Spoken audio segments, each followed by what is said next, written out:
A millionaire confronted a cleaning lady. Her secret left him speechless. Hello everyone. Before we begin today's story, I have a small favor to ask. Please hit subscribe and turn on the notification bell so you never miss our channel's new videos. It is quick, free, and the best way to support us in bringing you more dramatic stories. Your support means the world to us. Where are you watching from? Drop your city or country in the comments below. Thank you very much. Now, let us return to our main character. The first time anyone truly noticed her, it was already late. The kind of late where office lights glow softer and the city outside sounds farther away. She pushed a gray cleaning cart down the polished hallway, her shoes quiet against marble floors that reflected her silhouette like a second, thinner shadow. Her name was Elena Brooks, and most people only knew her by the color of her uniform. She worked the night shift, always the night shift, because nights were invisible. Nights did not ask questions. Elena moved methodically, wiping glass doors, straightening chairs, collecting the evidence of power left behind by people who would never know her name. Half-empty coffee cups, smudged fingerprints on conference tables, a forgotten blazer draped over a leather chair that probably cost more than her car. She paused at the end of the hall, glancing at her phone. 8:47 in the evening. She was running behind. Not because she was careless, but because she had stayed an extra 10 minutes in the restroom, rereading the same message over and over again. The hospital billing department. Final notice. Elena slipped the phone back into her pocket and took a breath. One more floor, then she would be done. She rolled the cart toward the executive wing, a place she usually avoided. Tonight, however, her supervisor had reassigned zones at the last minute. She had nodded without protest. She always did. The executive wing smelled different. Cleaner, sharper, like money and lemon polish. Elena adjusted her gloves and stepped inside. That was when a voice stopped her cold. "Excuse me." The voice was calm, controlled, and unmistakably used to being obeyed. Elena turned. A man stood several feet away, tall, well-dressed, his suit perfectly tailored. He did not raise his voice. He did not need to. The confidence in his posture did the work for him. "What do you think you are doing here?" he asked. Elena felt her shoulders tense, but she did not shrink. She had learned long ago that shrinking only invited more questions. "I am assigned to this floor tonight," she said evenly. The man's eyes flicked to her uniform, then back to her face, not angry, assessing, as if she were a line item that did not belong on his spreadsheet. "This area is restricted," he said. "Cleaning staff usually finishes before executive hours." "I was told to complete the conference rooms," Elena replied. Her voice did not waver. He took a step closer, close enough that she could smell his cologne. Expensive, subtle. "By whom?" he asked. Elena hesitated for half a second, not because she was afraid, but because she was tired. Tired of proving that she had a right to exist in spaces that were not built for her. "My supervisor," she said. The man studied her again, longer this time. His gaze lingered, as if searching for something out of place, something that would confirm whatever assumption had already formed in his mind. "Finish quickly," he said at last, "and stay out of the boardroom." Elena nodded once. "Yes, sir." As she pushed her cart past him, she felt it. That familiar weight, not shame, not anger, something quieter, the ache of being unseen. She did not look back. What neither of them knew, not yet, was that this moment would not end when the hallway lights dimmed. It would follow them into rooms where titles mattered, where truths surfaced, and where silence could be louder than any confrontation. And when it did, one of them would realize just how wrong first impressions could be. Elena finished the executive wing just after 9:30. By the time she rolled her cart back into the service elevator, her arms ached and her back felt tight, but her face showed nothing. It never did. She had learned how to leave her emotions behind with the dust she swept away. The elevator doors closed, and only then did she let out a slow breath. She rode down to the lower floors, where the lights were harsher and the rooms less forgiving. Copy rooms, storage areas, empty cubicles where ambition once sat in neat rows. Elena worked through them steadily, her movements practiced, almost automatic, but her mind was not. The man from the executive wing stayed with her. Not his words exactly, but the way he had looked at her. Not curious, not cruel, just certain. Certain that he understood the world and her place in it. She had seen that look before. Elena emptied a trash bin and paused when something caught her eye. A folded document, partially hidden beneath crumpled paper. She hesitated, then pulled it free. It was a financial report. Confidential, marked clearly at the top. She frowned. This did not belong in the trash. For a brief moment she considered leaving it. No one would ever know. It was not her responsibility. She was just the cleaning lady. But she did not think that way. She never had. Elena tucked the document carefully into her cart and continued working. When her shift ended, instead of clocking out, she took the elevator back up. The executive wing was quieter now. Most of the lights were off. The glass walls reflected her figure again, smaller than before in the darkness. She approached the front desk, where a young security guard sat scrolling through his phone. "Excuse me," Elena said gently. "Someone left this in the trash. It looks important." The guard glanced at the document, then at her. Surprise flickered across his face. "I will take it to Mr. Carter," he said. Elena nodded. "Thank you." She turned to leave. "Wait," the guard added. "You could have ignored this." Elena offered a small, tired smile. "I did not think that would be right." She walked away without another word. From behind the glass walls of his office, Daniel Carter watched her go. Daniel Carter, founder, majority owner, the man people whispered about in boardrooms and feared in meetings, the same man who had stopped her in the hallway earlier that evening. He had seen the exchange through the reflection on his window. He had heard her voice, calm, respectful, unafraid. Most people in his building avoided eye contact. They apologized before being accused. They bent. She had not. Daniel leaned back in his chair, his fingers steepled. The cleaning staff usually blurred into the background of his life, necessary, invisible. Tonight, one of them had refused to stay invisible. He thought of the document she had returned, a draft report tied to a sensitive acquisition. Leaking it could have made someone very rich. She had chosen honesty instead. Interesting. The next night, Elena arrived for her shift as usual. Same uniform, same cart, same quiet determination. She did not know that her name had already been looked up, her file reviewed, her schedule memorized. She did not know that Daniel Carter had canceled a dinner reservation so he could stay late. When she entered the executive wing again, she felt it immediately. The air was different, watchful. She focused on her work. Half an hour later, footsteps approached. "Elena Brooks," a familiar voice said. She straightened slowly and turned.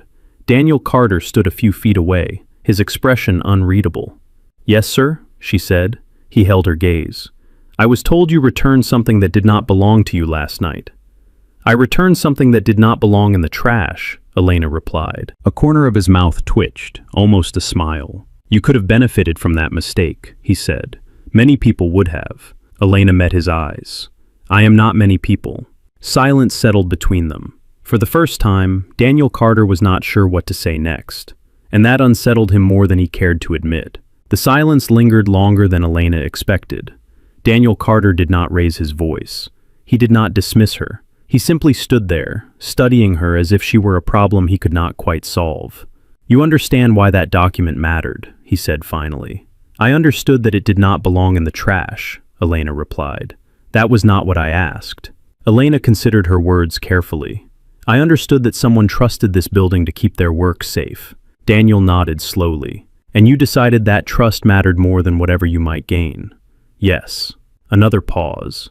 Daniel stepped aside, clearing the path behind her. "You may continue your work." Elena inclined her head and returned to her cart. She did not look back, but she felt his eyes on her until she turned the corner. For the rest of the shift, nothing unusual happened. No more confrontations, no more questions, just the familiar rhythm of wiping, straightening, collecting what others left behind. By midnight, she was finished. Elena clocked out and stepped into the cool night air. The city lights stretched above her, indifferent and beautiful. She walked to the bus stop, her coat pulled tight, her thoughts drifting back to the hospital bill waiting on her kitchen counter. She did not know that upstairs, long after she left, Daniel Carter was still in his office. He stared at the city from behind floor-to-ceiling glass, the reflection of his own face faint against the dark. He had built his career on reading people, investors, competitors, executives. He prided himself on knowing who could be trusted and who could not. And yet, the one person who had surprised him the most that week was a woman whose name had never appeared on any report. The next morning, Daniel requested something unusual. "Pull the employment files for the night cleaning staff," he told his assistant. There was a brief hesitation on the other end of the line. "All of them?" "Start with Elena Brooks," he said. The file arrived within minutes. Basic, sparse, no complaints, no disciplinary notes, no requests for overtime, no personal comments at all. Too clean. That afternoon, Daniel canceled another meeting. Instead, he walked the lower floors of his own building for the first time in years. He watched how people moved when they thought no one important was looking. Who said thank you, who did not, who noticed the cleaning staff, and who stepped around them as if they were furniture. By the time evening came, he had already made a decision. That night, Elena arrived to find a note clipped to her cart. "Please see Mr. Carter before beginning your shift." Her stomach tightened. She reread the note twice. She had done nothing wrong. She knew that. Still, experience had taught her that being called upstairs rarely ended well for people like her. Elena took a breath and rode the elevator up. Daniel was waiting in the executive conference room, alone. No assistants, no guards, just him and the long table that usually seated men who spoke in numbers and consequences. "Thank you for coming," he said. "Yes, sir," Elena replied. He gestured to a chair. "Please, sit." She did. Daniel rested his hands on the table. "I have a question for you, Elena, and I want an honest answer." She met his gaze. "You will have one. Why did you take this job?" Elena did not answer right away. When she did, her voice was steady. "Because it pays consistently. Because it allows me to work nights. Because my mother needs care during the day." Daniel nodded. "And if you were offered something else?" Elena's eyes flickered with confusion. "Something else?" "A position with more visibility," he said. "More responsibility." She hesitated.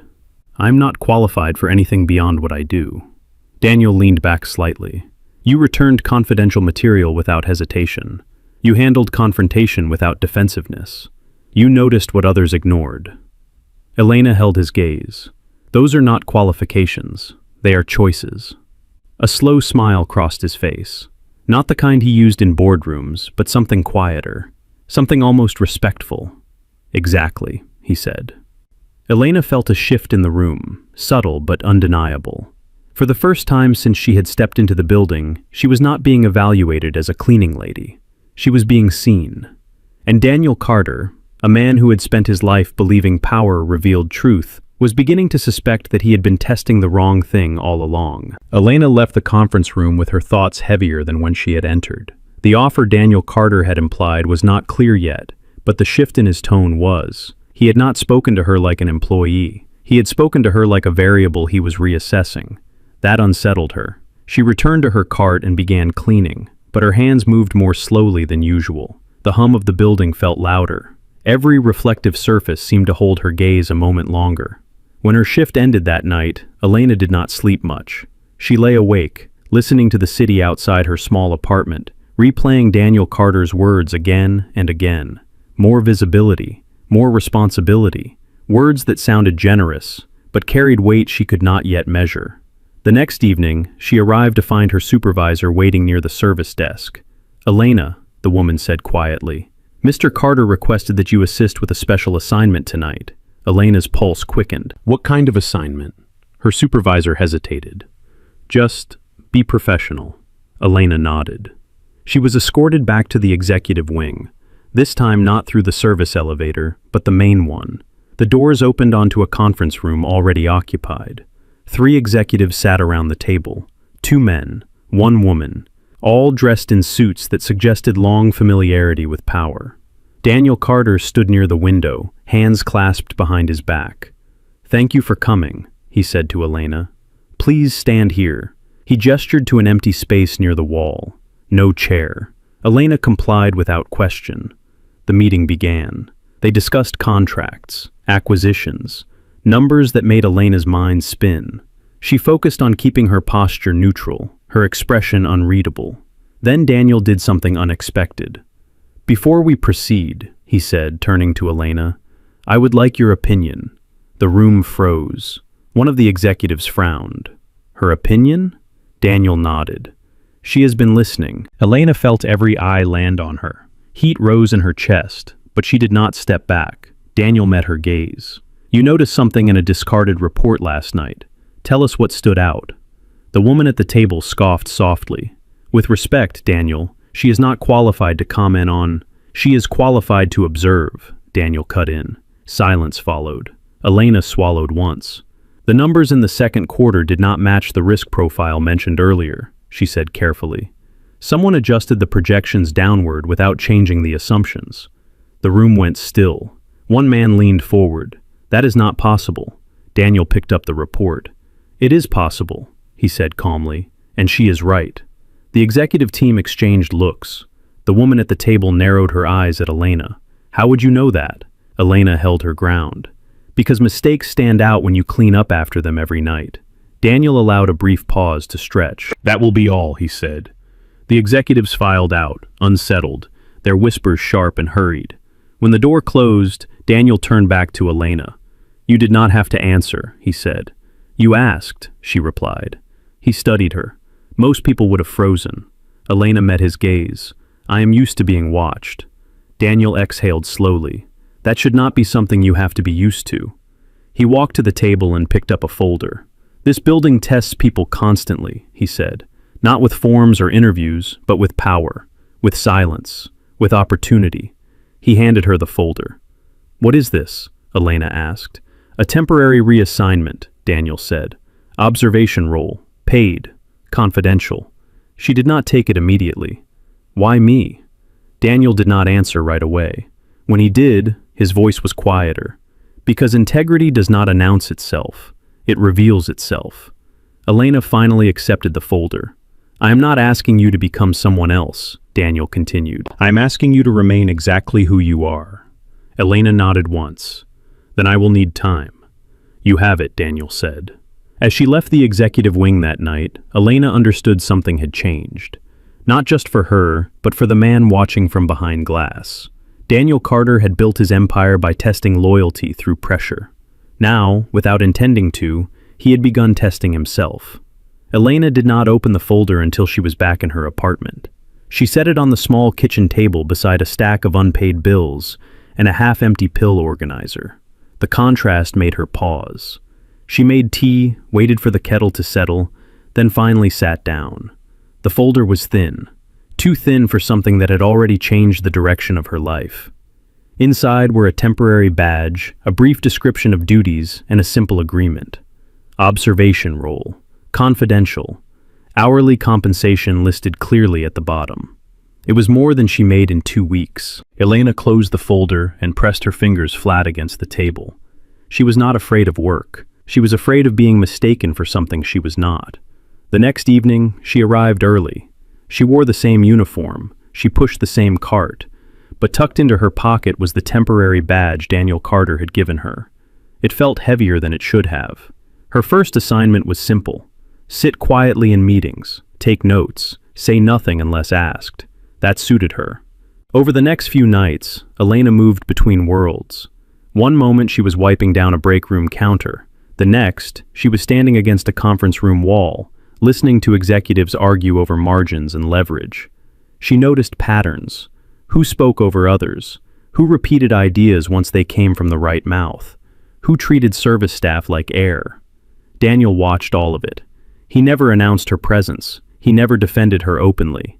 He let the room reveal itself. On the fourth night, a senior manager raised an issue with budget discrepancies. The conversation drifted, growing abstract and defensive. Daniel glanced at Elena. "You have been quiet." All eyes turned. Elena did not rush. "The discrepancy is not new," she said calmly. "It appears every third report, usually after revisions are made late at night." The manager stiffened. "That is an accusation." "It is an observation," Elena replied. Daniel nodded. "Check the timestamps." Silence followed. Later, as the room emptied, Daniel spoke without turning around. "You see what others avoid." Elena considered that. "I see what gets left behind." By the end of the week, the tone in the building had shifted, quietly. People noticed when Elena entered a room. Some smiled too quickly, others looked away. She did not change her pace. She did not correct them. One evening, as she finished her shift, Daniel walked beside her toward the elevators. "You could stop cleaning," he said. Elena shook her head. "I will not." He looked at her, surprised. "Why not?" "Because it reminds me," she said. "And because some tests are only honest when no one is watching." The elevator doors opened. Daniel hesitated. "Elena." She met his gaze. "You were never meant to be invisible," he said. She offered a small smile. "Neither were you." The doors closed.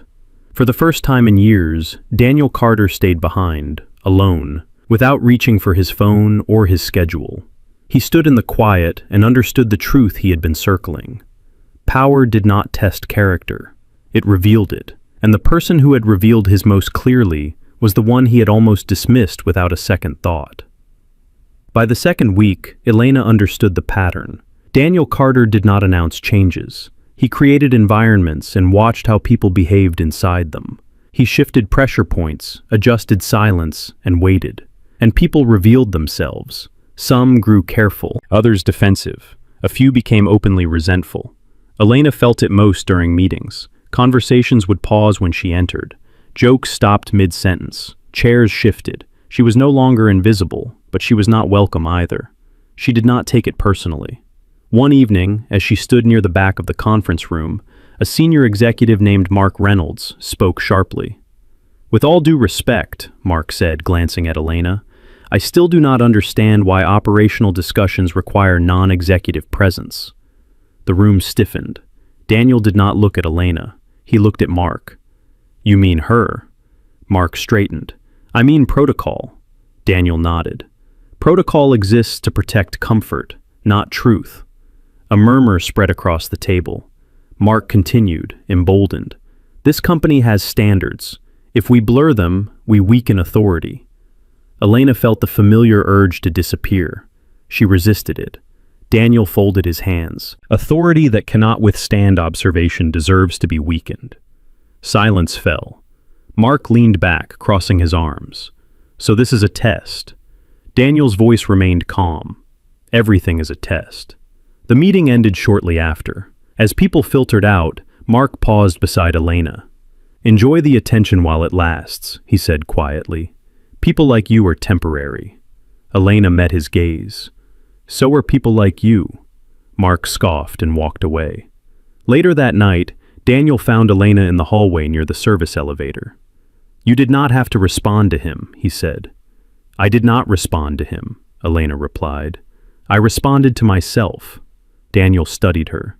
"That will cost you." "It already has," she said evenly. Daniel nodded once.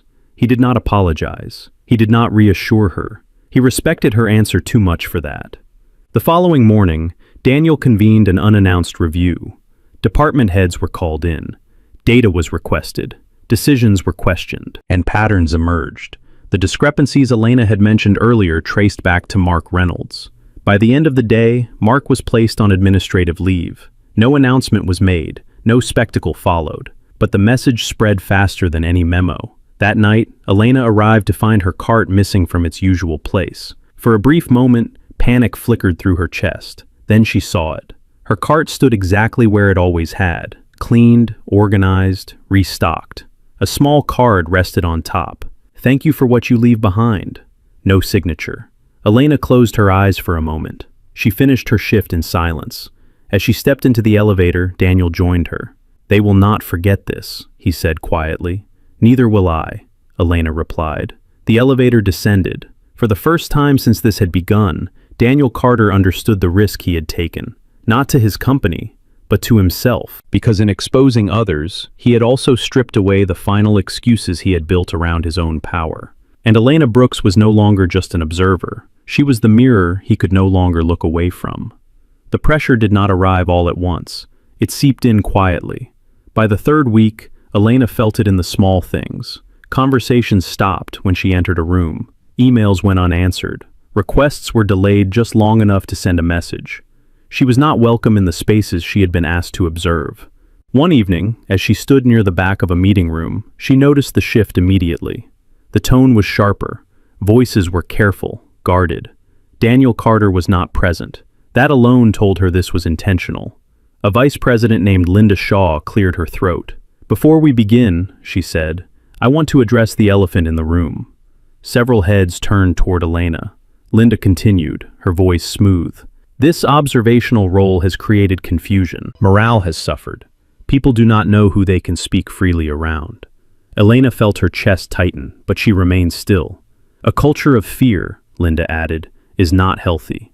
Murmurs of agreement followed. Elena waited. No one asked her to speak. No one defended her. Linda concluded, "We need clarity. Either this experiment ends or we formalize boundaries." The meeting ended without resolution. When Elena stepped into the hallway afterward, she felt the weight of it settle fully. This was no longer about integrity. It was about control. That night, she returned home exhausted. She set her bag down and stared at the folder Daniel had given her weeks ago. Temporary reassignment. Confidential. No promises. Her phone buzzed. Daniel Carter. She let it ring once before answering. "You felt it today," he said, not asking. "Yes," Elena replied. "They are pushing back. I expected that." There was a pause. "I will not stop them," Daniel said. "Not yet." Elena closed her eyes. "Then you should know something. I am listening." "If this continues," she said evenly, "I will leave." Daniel did not interrupt.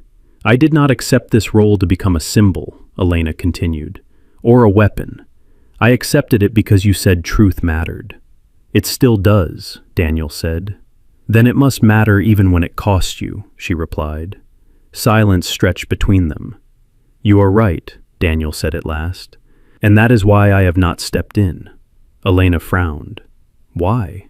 "Because the test is no longer about them," he said. "It is about me." The next morning, Daniel called a company-wide meeting. Attendance was mandatory. Elena stood at the edge of the auditorium as employees filled the seats. The tension was unmistakable. Whispers rippled through the room like static. Daniel stepped onto the stage. "I have allowed speculation to replace clarity," he began. "That ends today."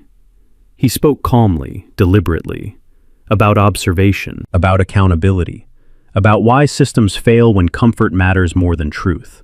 Then he did something no one expected. "Elena Brooks did not ask for this role," he said. "I asked her, and I stand by that decision." All eyes turned toward her. "She represents something this company has avoided," Daniel continued. "The view from below." He paused. "Anyone who believes integrity requires privacy is free to leave." The silence that followed was absolute. Later that day, Daniel found Elena near the service elevator. "I have drawn a line," he said. Elena met his gaze. "And if they cross it?" Daniel answered without hesitation. "Then I will choose you over my comfort." Elena studied him for a long moment. For the first time, she believed him. And for the first time since this began, she understood that the greatest risk in this building was no longer hers to carry alone. The shift after the company meeting felt different. Not quieter, not calmer, just honest. Elena noticed it immediately. People did not avoid her anymore. Some nodded stiffly, others offered polite smiles that did not quite reach their eyes. A few looked relieved, as if something heavy had finally been named. She did her work as she always had, but the building no longer pretended she was not there. Over the next several days, changes followed Daniel Carter's words, subtle at first, then unmistakable. Meetings included clearer agendas. Decisions required written justification. Late-night revisions were tracked instead of erased. Resistance did not disappear, it transformed. One afternoon, Linda Shaw submitted her resignation. No speech, no confrontation, just a letter and a quiet exit. Elena read the internal notice twice. She felt no triumph, only confirmation. That evening, Daniel found her in the break room, pouring herself coffee before her shift. "You were right," he said. Elena glanced up. "About what?" "About cost," Daniel replied. "Integrity does not just challenge systems. It removes people who rely on them staying broken." Elena nodded. "That is why people fear it." Daniel hesitated. "I have another question." She waited. "Would you consider formalizing your role?" he asked. "Not observation, not temporary. A permanent position." Elena studied him carefully. "Doing what?" Exactly what you have been doing, Daniel said. Seeing what others miss, saying what others avoid. And cleaning? She asked. Daniel smiled faintly. Only if you want to. Elena looked down at her hands. I need to be clear. Please. I will not be used as proof of progress, she said, and I will not stay if this becomes performative. Daniel did not flinch. I would not ask you to. Then I will accept, Elena said. On one condition. Name it.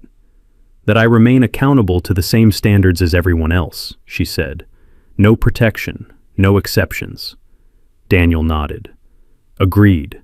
The following week, Elena Brooks took her place at the conference table. No announcement was made. No title was emphasized. She spoke when asked. She listened when she was not. And something unexpected happened. People began to tell the truth faster. Mistakes surfaced earlier. Discussions shortened. Blame lost its power. One evening, after a long day, Elena stood by the window overlooking the city. Daniel joined her, silent for a moment. You changed this place, he said. Elena shook her head. I did not. Daniel looked at her. You allowed it to be seen, she continued. That is different. Daniel smiled, not with pride, but with understanding. As Elena gathered her things to leave, Daniel spoke again. Do you ever regret stepping out of the background? She paused. No, she said, because I did not step forward. You stepped back. Daniel watched her walk away. For the first time in his career, he understood what leadership required. Not authority, but the courage to be observed. The announcement did not come with applause. There was no press release, no headline, no celebration. It came quietly, in an internal memo sent late on a Friday afternoon. Elena Brooks was formally appointed to an ethics and accountability role within the company, reporting directly to the founder. Her responsibilities were defined clearly. Her authority was limited by design. Her purpose was not power, but clarity. By Monday morning, everyone knew. The building did not change overnight, but it did not revert either. People adjusted. Some left. Others stayed and learned. A few resisted until they realized resistance no longer protected them. Elena continued to arrive early. She still greeted the security guards by name. She still carried her own coffee. She still walked the floors, listening more than she spoke. One evening, weeks later, Daniel Carter stood alone in the executive wing, watching the city fade into dusk. The glass reflected a man who looked different than he had months before, less certain, more present. Elena joined him, her coat folded over her arm. You stayed late, he said. So did you, she replied. They stood in silence, not awkward, not heavy, just honest. I want to thank you, Daniel said finally. Not for what you did, but for what you refused to do. Elena looked at him. Which was? You refused to disappear, he said, and you refused to become something you were not. Elena considered that. You were the one who listened. Daniel nodded. Too late, but not too late. He hesitated, then added, I confronted you that first night because I thought order came from control. And now? Elena asked. Now I know it comes from trust, he said, and from being willing to hear answers you did not expect. Elena smiled softly. That is a difficult lesson. I am still learning it, Daniel admitted. As they walked toward the elevators, Daniel spoke again. There is something else, Elena stopped. What is it? This building will remember you as the woman who changed things, he said. But I will remember you as the person who held up a mirror. Elena met his gaze. Then use it, she said, even when I am not here. The elevator doors opened. Daniel watched her step inside. Will you be here tomorrow? Yes, Elena replied. I have work to do. The doors closed. Daniel remained where he was, longer than necessary. For the first time in his career, success no longer felt like distance from others. It felt like proximity to the truth. And somewhere below, Elena Brooks walked into the night knowing something else. She had never needed to reveal her worth. It had been there all along. Sometimes, the most powerful test is not whether kindness survives power. It is whether power survives being seen.